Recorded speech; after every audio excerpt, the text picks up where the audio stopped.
Hello and welcome to my YouTube channel, everyone. This is the first of many videos I will be uploading. If you are as passionate about writing as I am, please join me. As you have come to the right channel. My name is Gowrie Krishnan. I live in Australia. I was born in Scotland and I'm of Indian ethnic origin. Now, before I tell you all about today's presentation, I would love to ask you to please subscribe and hit that notification button to listen and join in with the other episodes. There'll be tips about how to write novels, about research, about character development, about descriptive writing and poetry, all kinds of things like that. um, this particular video is about my first novel, Shattered Shadows, and I would like it to serve as an inspiration to my fellow writers out there, because if I can be a published writer, anyone can do it. You just have to believe in yourself, observe the world for inspiration, and always have a notebook handy to jot down your ideas. Now, my dad used to tell me to put notepads everywhere in your house, next to your bed, next to the TV remote, even in the loo, so you don't forget your good ideas. Now, in today's presentation, I will be expressing how I began my journey as a writer, tell you a bit about my educational background.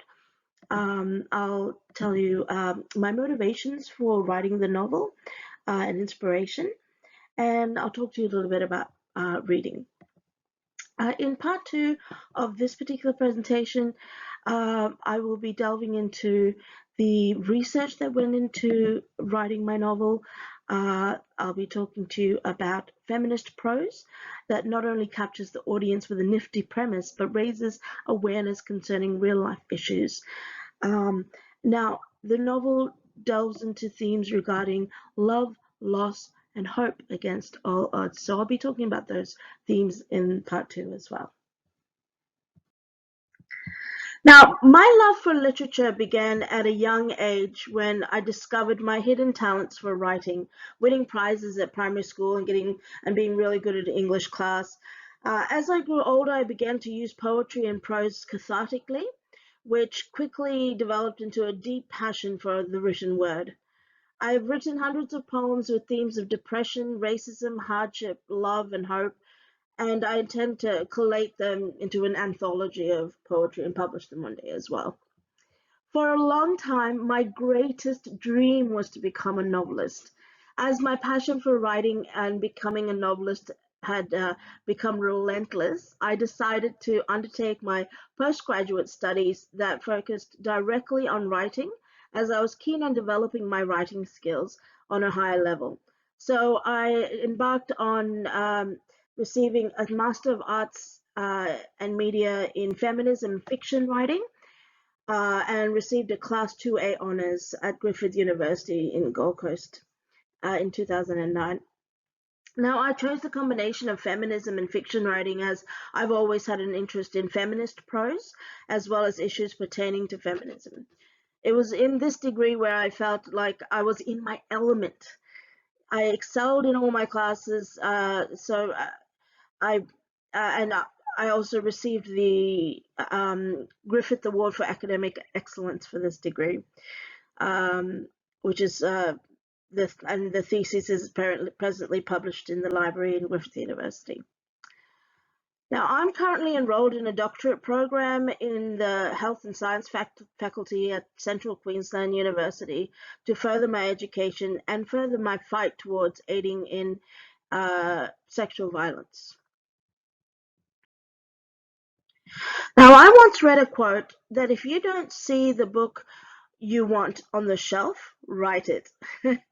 So the reason why I write this book is basically because I wanted a novel like this on the shelf, and here's why. In 2012, I was horrified to hear of a multiple perpetrator rape of a woman named Nirbhaya. That was the name given to her. Her name is actually Jyoti Singh Pandey, in India, and was shaken to my core, along with the rest of the world. The news program also informed people of the that I watched also informed people of the millions of children who were victim to child prostitution.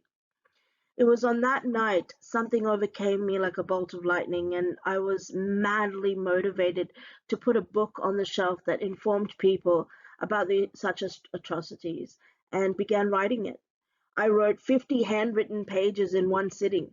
From that night onwards, I was driven and passionate about reaching people everywhere by writing a novel and incorporating the umpteen atrocities that I researched from India, including child abduction, placing them into forced sex slavery, and gang brutalities. Um, Thoroughly researched, the book took a painstaking 4 years to complete. At times, the novel was so painful to continue, I actually wrote another novel with a science fiction theme to counteract the agony I felt when I delved into my main character's shoes. The fruits of my labor were well received by Olympia Publishers from London in 2018 when they accepted to publish my novel. It was one of the greatest days of my life to break into such a tough industry. In a short 7 months, the publishers made my dream a reality, and I felt I had given birth to something that would not only stir the hearts of audiences worldwide, but raise awareness of such atrocities that are to date very real and sickening.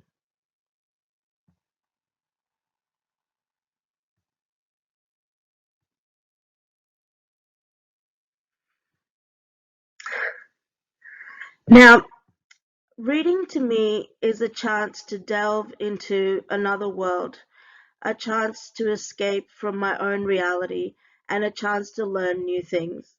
Ernest Hemingway was able to capture our attention in A Farewell to Arms through his main character, Frederick Henry, by using a first-person account and taking us into the depths of the Italian army during the First World War.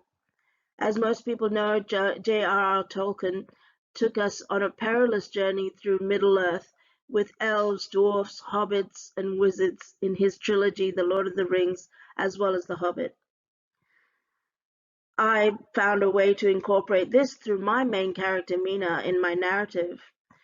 The following is an excerpt of how Mina uses reading as a means of escaping from her hellish existence. So I'd just like to read a little section from my book. Mina was living in the prenumbral shadows amid dual worlds. She often spoke to the others of this other world, outside the fat woman's dungeon.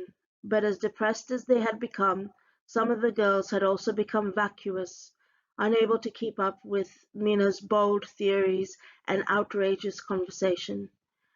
She had been desperately reading novels to melt into vivid descriptions of whimsical, foreboding, and charming characters set against a backdrop of breathtaking landscapes and scenes.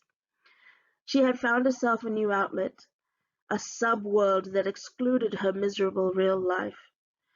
It was an intangible experience of magic and laughter, an existence where anything could happen. Yasmin vaguely recognized Mina's quiet cheeriness, and it made her green with envy. Mina's novels gave her an escape from a world which she did not know how much longer she could exist within. She could transport in an instant into an entirely different existence, leaving everything else behind. The stories harnessed something within her.